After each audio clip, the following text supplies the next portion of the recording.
Hello साथियों, नमस्कार। आइए आज क्लास 12 का एक टॉपिक वेक्टर पढ़ते हैं। आपको एग्जाम में जो है वेक्टर से कम 35 से 40 नंबर का पूछा जाएगा, ठीक है।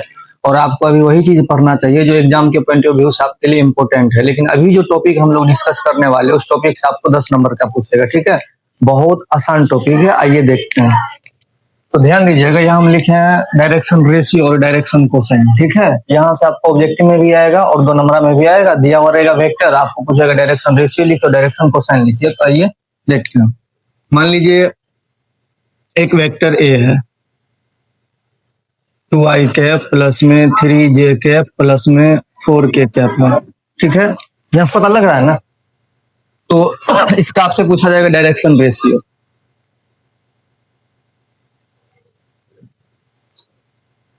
ठीक है। इसका क्या पूछा जाएगा आपसे, डायरेक्शन रेशियो। तो इसमें आपको करना क्या है, आई जे के का जो कोफिशिएंट है, ठीक है, उसको लिख देना। वही क्या हो जाएगा, डायरेक्शन रेशियो हो जाएगा। तो इसका डायरेक्शन रेशियो कितना हो जाएगा, 2 हो जाएगा, 3 हो जाएगा, 4 हो जाएगा, हो गया। यही डायरेक्शन रेशियो हो गया, ठीक है। और मान लीजिए आपको वेक्टर, मान लीजिए हम दे दिए बी वेक्टर दे दिए कि कोई वेक्टर बी है, 2i कैप है माइनस का 4, जे कैप है प्लस का 3, ए कैप है। इसका बोलेगा आपको डायरेक्शन रेशियो लिखने। डायरेक्शन रेशियो को शॉर्ट में ऐसे भी लिखते हैं, ठीक है। इसको इसका आपको डायरेक्शन रेशियो पूछेगा तो सिंपल सी बात है, जो जो आई जे के का कोफिशिएंट होगा उसको लिख देना। तो यहाँ कोफिशिएंट आई का कोफिशिएंट कितना है, 2 है। जे का कोफिशिएंट कितना, -4। सिर्फ 4 नहीं लिखेंगे, साइन के साथ लिखना। देखिए आई का कोफिशिएंट 2 हो जाएगा आपको, फिर जे का कोफिशिएंट कितना हो जाएगा, -4 हो जाएगा, के का कोफिशिएंट कितना हो जाएगा, 3 हो जाएगा, और इसमें ब्रैकेट लगा दीजिएगा। तो यही आपको क्या हो जाएगा, डायरेक्शन रेशियो।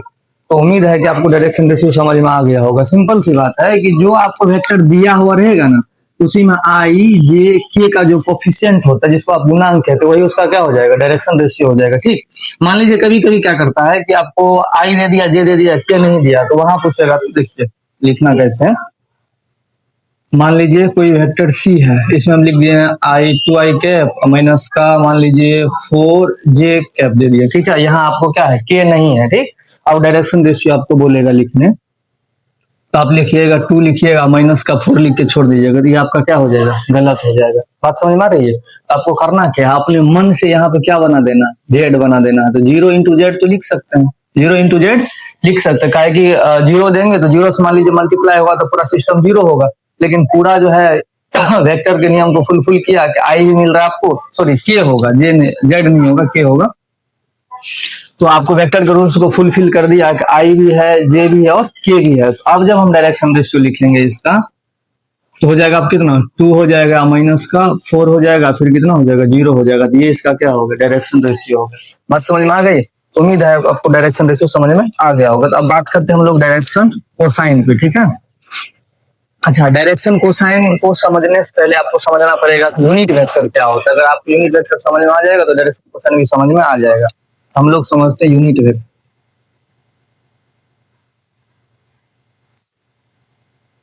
अच्छा, पहले समझ लेते हैं यूनिट का मतलब क्या होता है। मान लीजिए वेक्टर पहले हम लिख देते हैं। ये है 2i कैप है प्लस में 3j कैप है प्लस में 4k कैप है, ठीक है। तो ये क्या है, एक वेक्टर है। इसको हमको पहले क्या करना है, यूनिट वेक्टर में कन्वर्ट करना है। तो यूनिट का मतलब पहले समझ लेते हैं। मान लीजिए हम कह रहे हैं क्या कि 5 को आपको 1 में कन्वर्ट करना। यूनिट का मतलब होता है 1 में कन्वर्ट करना। तो 5 में 5 को 1 में कन्वर्ट करने के लिए इसमें कितना से डिवाइड करना पड़ेगा, 5 से डिवाइड करना पड़ेगा। तो करके कितना आ जाएगा, 1 आ जाएगा।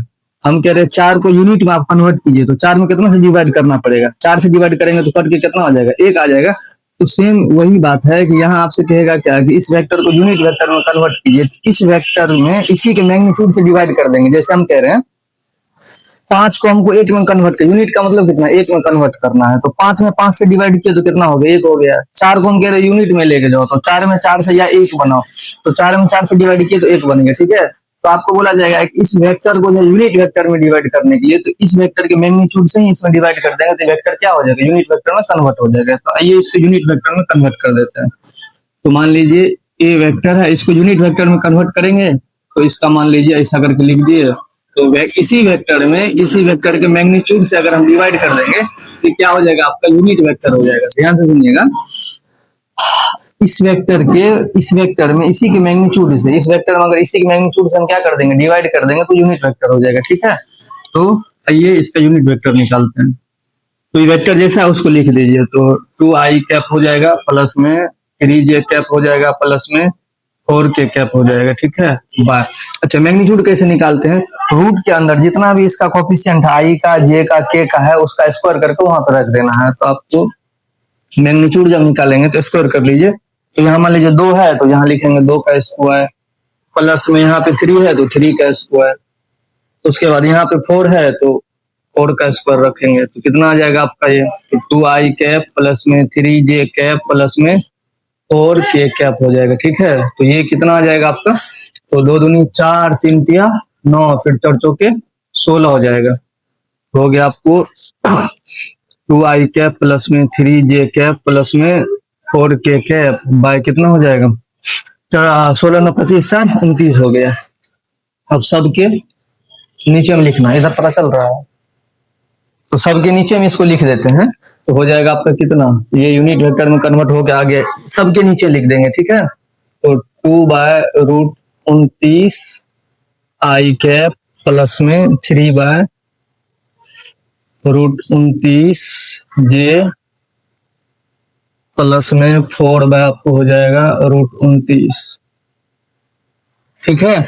ये यूनिट वेक्टर में कन्वर्ट हो गया। अब आपसे पूछेगा डायरेक्शन कोसाइन लिखने के लिए, आपको बोलेगा